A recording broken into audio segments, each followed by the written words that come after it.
ಸ್ನೇಹಿತರೆ ನಮಸ್ಕಾರ. ಏಪ್ರಿಲ್ 17 ವೈಶಾಖ ಅಮಾವಾಸ್ಯೆಯ ನಂತರ ಈ 8 ರಾಶಿಯವರಿಗೆ ಅದೃಷ್ಟವೋ ಅದೃಷ್ಟ. ಶನಿದೇವನ ಕೃಪಾಶೀರ್ವಾದ ಈ ರಾಶಿಯವರ ಮೇಲೆ ಇರೋದ್ರಿಂದ ಈ ರಾಶಿಯವರ ಜೀವನದಲ್ಲಿ ಸರ್ವವೂ ಕೂಡ ಮಂಗಳವಾಗುತ್ತೆ. ಎಲ್ಲ ರೀತಿಯಲ್ಲೂ ಕೂಡ ಈ ರಾಶಿಯವರಿಗೆ ಡಬಲ್ ಧಮಾಕ ಅಂತ ಹೇಳಬಹುದು. ಶುಕ್ರನು ಕೂಡ ಈ ರಾಶಿಯ ಪ್ರವೇಶವನ್ನು ಮಾಡ್ತಿರೋದ್ರಿಂದ ಈ ರಾಶಿಯವರಿಗೆ ಹೊಸ ಅವಕಾಶಗಳು ಸಿಗುತ್ತೆ. ಹಾಗಾದರೆ ಆ ಅದೃಷ್ಟವಂತ ರಾಶಿಗಳು ಯಾವುವು, ಅವುಗಳಿಗೆ ಏನೆಲ್ಲ ಲಾಭ ಸಿಗುತ್ತೆ ನೋಡೋಣ. ಅದಕ್ಕಿಂತ ಮೊದಲು ಶನಿದೇವನಿಗೆ ಭಕ್ತಿಯಿಂದ ಲೈಕ್ ಕೊಟ್ಟು ನಮ್ಮ ಫೇಸ್ಬುಕ್ ಪೇಜನ್ನು ಫಾಲೋ ಮಾಡಿ.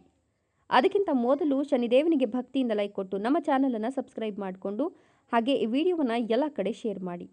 ಇನ್ನು ನಿಮ್ಮ ಜೀವನದಲ್ಲಿ ಬಗೆಹರಿಸಲಾಗದಂತಹ ಎಂಥದ್ದೇ ಸಮಸ್ಯೆಗಳಿದ್ರೂ ಕೂಡ ಡಿಸ್ಪ್ಲೇ ಮೇಲೆ ಗುರೂಜಿ ನಂಬರನ್ನು ಕೊಡಲಾಗುತ್ತೆ.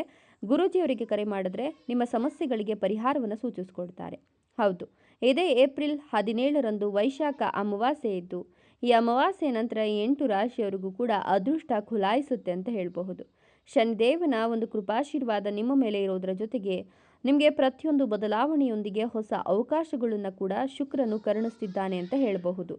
ಶುಕ್ರನನ್ನ ಸೌಕರ್ಯ, ಪ್ರೀತಿ, ಸೌಂದರ್ಯ, ಸಂಪತ್ತು ಮತ್ತು ಆಕರ್ಷಣೆ ಸಂಕೇತವೆಂದು ಪರಿಗಣಿಸಲಾಗುತ್ತೆ. ಶುಕ್ರನು ಬಲವಾದ ಸ್ಥಾನದಲ್ಲಿದ್ದಾಗ ಜೀವನದಲ್ಲಿ ಸಂತೋಷ, ಸಂಬಂಧಗಳಲ್ಲಿ ನಿಕಟತೆ ಮತ್ತು ಆರ್ಥಿಕ ಸ್ಥಿರತೆ ಹೆಚ್ಚಾಗುತ್ತೆ. ಈ ಸಮಯದಲ್ಲಿ ಶುಕ್ರನ ಈ ಸಂಚಾರವು ಕೆಲವು ವಿಶೇಷ ರಾಶಿಗೆ ಪರಿಹಾರ ಮತ್ತು ಒಳ್ಳೆಯ ಸುದ್ದಿಯನ್ನು ತರ್ತಾ ಇದೆ. ದೀರ್ಘಕಾಲದ ಸಮಸ್ಯೆಗಳು ಕಡಿಮೆಯಾಗುತ್ತೆ. ಜೀವನದಲ್ಲಿ ಹೊಸ ಅವಕಾಶಗಳು ಕೂಡ ಉದ್ಭವಿಸುತ್ತೆ. ಶುಕ್ರನ ಸಂಚಾರವು ಈ ರಾಶಿಯವರಿಗೆ ಬಹಳ ಸಕಾರಾತ್ಮಕ ಫಲಿತಾಂಶಗಳನ್ನು ತರುತ್ತೆ. ಮನೆಯಲ್ಲಿ ಮತ್ತು ಕುಟುಂಬದಲ್ಲಿ ನಡೆಯುತ್ತಿರುವ ವಿವಾದಗಳು ಕ್ರಮೇಣ ಕಣ್ಮರೆಯಾಗುತ್ತೆ. ಸಂಬಂಧಗಳಲ್ಲಿ ಮಾಧುರ್ಯ ಹೆಚ್ಚಾಗುತ್ತೆ. ಸಾಮಾಜಿಕ ಮಟ್ಟದಲ್ಲಿ ಖ್ಯಾತಿ ಉಂಟಾಗುತ್ತೆ. ಜನರು ನಿಮ್ಮ ಕೆಲಸವನ್ನು ಮೆಚ್ಚಿಕೊಳ್ತಾರೆ. ಆಸ್ತಿಗೆ ಸಂಬಂಧಿಸಿದ ವಿಷಯಗಳಲ್ಲಿ ಲಾಭದ ಲಕ್ಷಣಗಳಿದ್ದು ವಾಹನ ಖರೀದಿಸುವ ಕನಸು ನನಸಾಗುತ್ತೆ. ಪ್ರಯಾಣವು ಪ್ರಯೋಜನಕಾರಿಯಾಗಲಿದ್ದು ಆಧ್ಯಾತ್ಮಿಕತೆಯ ಬಗ್ಗೆ ಆಸಕ್ತಿ ಕೂಡ ಹೆಚ್ಚಾಗುತ್ತೆ. ಅದೃಷ್ಟವು ನಿಮ್ಮನ್ನು ಸಂಪೂರ್ಣವಾಗಿ ಬೆಂಬಲಿಸುತ್ತೆ ಅಂತ ಹೇಳಬಹುದು. ಸ್ಥಗಿತಗೊಂಡ ಕಾರ್ಯಗಳು ಪೂರ್ಣಗೊಳ್ಳುತ್ತೆ. ಆರ್ಥಿಕ ಲಾಭಕ್ಕಾಗಿ ಅವಕಾಶಗಳು ಕೂಡ ಲಭ್ಯವಾಗ್ತಾ ಹೋಗುತ್ತೆ. ಶುಕ್ರನ ಬದಲಾವಣೆಯೊಂದಿಗೆ ಶನಿಯ ಒಂದು ಕೃಪಾಶೀರ್ವಾದ ನಿಮ್ಮ ಜೀವನದಲ್ಲಿ ಸಕಾರಾತ್ಮಕ ಬದಲಾವಣೆಯನ್ನು ತಂದುಕೊಡುತ್ತೆ. ಮನೆಯಲ್ಲಿ ಮತ್ತು ಕುಟುಂಬದಲ್ಲಿ ನಡೆಯುತ್ತಿರುವ ಘರ್ಷಣೆಗಳು ಹಾಗೆ ಹಳೆಯ ವಿವಾದಗಳು ಕ್ರಮೇಣ ಕಡಿಮೆ ಆಗ್ತಾ ಹೋಗುತ್ತೆ. ಇದರಿಂದಾಗಿ ಸಂಬಂಧಗಳಲ್ಲಿ ಪ್ರೀತಿ ಮತ್ತು ತಿಳುವಳಿಕೆ ಹೆಚ್ಚಾಗುತ್ತೆ. ಸಮಾಜದಲ್ಲಿ ಗೌರವ ಮತ್ತು ಖ್ಯಾತಿ ಹೆಚ್ಚಾಗಿ ಜನರು ನಿಮ್ಮ ಕೆಲಸವನ್ನು ಮೆಚ್ಚುತ್ತಾರೆ. ನೀವು ಕೆಲಸ ಅಥವಾ ಸ್ಪರ್ಧಾತ್ಮಕ ಪರೀಕ್ಷೆಯಲ್ಲಿ ಯಶಸ್ವಿಯಾಗ್ತೀರಾ. ನಿಮ್ಮ ವೃತ್ತಿ ಜೀವನದಲ್ಲಿ ಪ್ರಗತಿಯ ಸಾಧ್ಯತೆ ಇದ್ದು ನಿಮ್ಮ ಮಕ್ಕಳಿಂದ ನಿಮಗೆ ಕೆಲವು ಒಳ್ಳೆಯ ಸುದ್ದಿಗಳು ಕೂಡ ಸಿಗುತ್ತೆ. ಕೌಟುಂಬಿಕ ವಿವಾದಗಳು ಅಥವಾ ಹಳೆಯ ಭಿನ್ನಾಭಿಪ್ರಾಯಗಳಿಂದ ಬಳಲ್ತಿರೋರು ಈಗ ಎಲ್ಲ ವಿವಾದಗಳನ್ನು ಕೊನೆಗೊಳಿಸುವ ಸಾಧ್ಯತೆ ಇದೆ. ಸಂಬಂಧಗಳು ಸಿಹಿಯಾಗುತ್ತೆ. ನಿಮ್ಮ ಸಾಮಾಜಿಕ ಗೌರವ ಹೆಚ್ಚಾಗುತ್ತೆ. ನೀವು ಸಂದರ್ಶನ ಅಥವಾ ಸ್ಪರ್ಧೆಯಲ್ಲಿ ಭಾಗವಹಿಸುವ ಅವಕಾಶ ಸಿಗುತ್ತೆ. ಈ ಸಮಯ ನಿಮಗೆ ಅನುಕೂಲಕರವಾಗಿರುತ್ತೆ. ನೀವು ಮಾಡುವ ಎಲ್ಲ ಕೆಲಸದಲ್ಲೂ ಕೂಡ ಯಶಸ್ವಿ ಆಗ್ತೀರಾ. ನಿಮ್ಮ ಮಕ್ಕಳಿಂದಲೂ ಕೂಡ ನಿಮಗೆ ಒಳ್ಳೆಯ ಸುದ್ದಿ ಸಿಗ್ತಾ ಹೋಗುತ್ತೆ. ಈ ಒಂದು ಸಂದರ್ಭದಲ್ಲಿ ನೀವು ಬರೋಬ್ಬರಿ 100 ವರ್ಷಗಳ ನಂತರ ಈ ಯೋಗವನ್ನು ಪಡಿತಾ ಇರೋದ್ರಿಂದ ಈ ಯೋಗದಿಂದಾಗಿ ನಿಮಗೆ ಸಾಕಷ್ಟು ನೆಮ್ಮದಿ ಸಿಗುತ್ತೆ. ಜೀವನದಲ್ಲಿ ಹೊಸ ಆರಂಭ, ಸಂಪತ್ತು ಮತ್ತು ಸಮೃದ್ಧಿಗೆ ಅನುಕೂಲಕರ ಸಮಯ ಇದು ಅಂತ ಹೇಳಬಹುದು. ಸಾಧ್ಯವಾದಷ್ಟು ಈ ಸಂದರ್ಭದಲ್ಲಿ ಪೂಜೆಗಳನ್ನು ಮಾಡ್ತಾ ದಾನ ಮಾಡೋದು ಹಾಗೂ ಖರೀದಿ ಮಾಡೋದು ತುಂಬ ಒಳ್ಳೆಯದು ಅಂತ ಹೇಳಲಾಗ್ತಾ ಇದೆ. ಈ ಒಂದು ಸಂದರ್ಭದಲ್ಲಿ ನಿಮಗೆ ಸುಖ, ಸಮೃದ್ಧಿ, ಸಂತೋಷ ಹೆಚ್ಚಾಗ್ತಾ ಹೋಗುತ್ತೆ. ತ್ರಿಪುಷ್ಕರ ಯೋಗ ಕೂಡ ನಿರ್ಮಾಣವಾಗ್ತಿರೋದ್ರಿಂದ ನೀವು ಕೆಲಸದಲ್ಲಿ 3 ಪಟ್ಟು ಫಲಿತಾಂಶಗಳನ್ನು ಹೆಚ್ಚಿಗೆ ಪಡ್ಕೊಳ್ತೀರಾ. ಸರ್ವಾರ್ಥ ಸಿದ್ಧಿ ಯೋಗದ ಸಮಯದಲ್ಲಿ ಪ್ರಾರಂಭಿಸಿದ ಕೆಲಸವು ಯಶಸ್ವಿಯಾಗಿ ಪೂರ್ಣಗೊಳ್ಳುತ್ತೆ. ಈ ಒಂದು ಸಂದರ್ಭದಲ್ಲಿ ವೃತ್ತಿ, ಸಂಪತ್ತು ಮತ್ತು ಸೌಕರ್ಯವನ್ನು ಹೆಚ್ಚು ಮಾಡುವಂತಹ ಎಲ್ಲ ಲಕ್ಷಣಗಳು ಕೂಡ ಶುಕ್ರನಿಂದ ಗೊತ್ತಾಗ್ತಾ ಇದೆ ಅಂತ ಹೇಳಬಹುದು.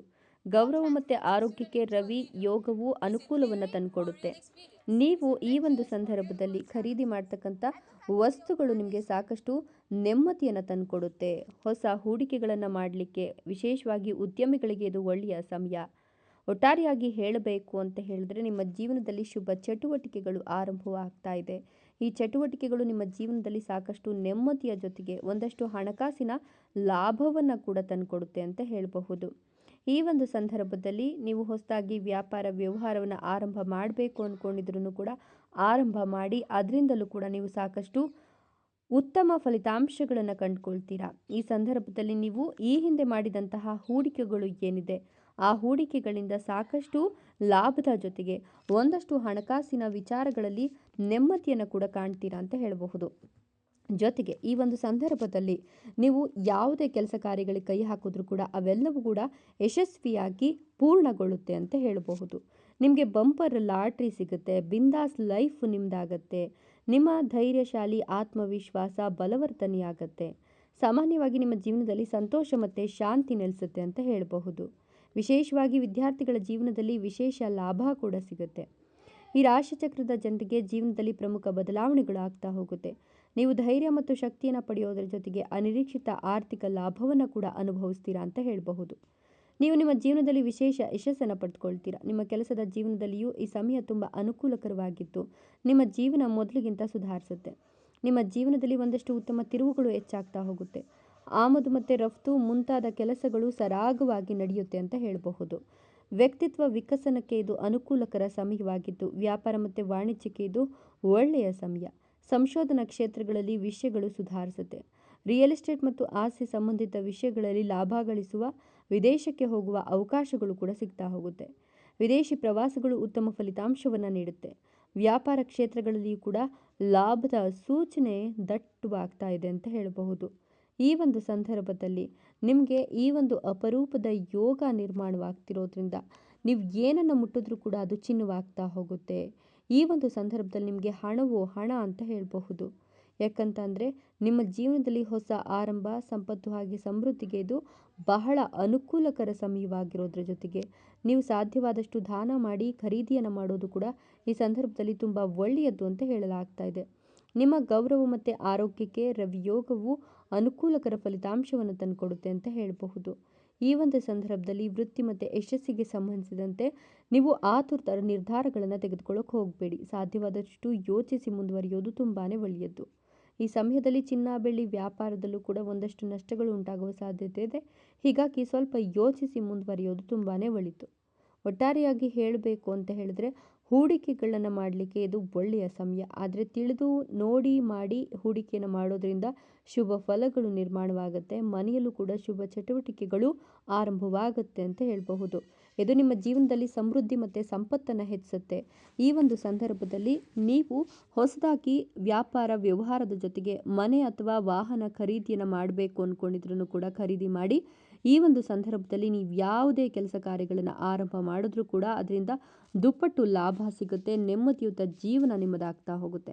ಇನ್ನು ಮದುವೆ ಆಗಿಲ್ಲ ಅನ್ನೋರಿಗೆ ಮದುವೆಯ ಯೋಗ ಕೂಡಿ ಬಂದಿದ್ದು ಈ ಒಂದು ಸಂದರ್ಭದಲ್ಲಿ ಉತ್ತಮ ವಧುವರರ ಅನ್ವೇಷಣೆಯಲ್ಲಿ ತೊಡಗಿರ್ತಕ್ಕಂಥವ್ರಿಗೂ ಕೂಡ ಲಾಭ ಇದೆ ಅಂತ ಹೇಳಬಹುದು. ನಿಮಗೆ ಈ ಒಂದು ಸಂದರ್ಭದಲ್ಲಿ ನಿಮ್ಮ ಭವಿಷ್ಯ ಚಿನ್ನದಂತೆ ಹೊಳೆಯುತ್ತೆ ಅಂತ ಹೇಳಬಹುದು. ಯಾಕಂತಂದರೆ ನಿಮ್ಮ ಮನೆಯಲ್ಲಿ ಶುಭ ಕಾರ್ಯಗಳು ಉತ್ತಮ ಫಲವನ್ನು ತಂದುಕೊಡುತ್ತೆ. ನೀವು ಈ ಒಂದು ಸಂದರ್ಭದಲ್ಲಿ ಅದೃಷ್ಟಶಾಲಿಗಳಂತೆ ಜೀವನವನ್ನು ನಡೆಸ್ತೀರಾ. ವರ್ಷವಿಡೀ ಮನೆಯಲ್ಲಿ ಸಂಪತ್ತಿನ ಕೊರತೆ ಅನ್ನೋದೇ ಬರೋದಿಲ್ಲ. ವಿಶೇಷವಾಗಿ ನಿಮಗೆ ಕುಬೇರನ ಅನುಗ್ರಹ ಕೂಡ ಸಿಗ್ತಾ ಇದೆ.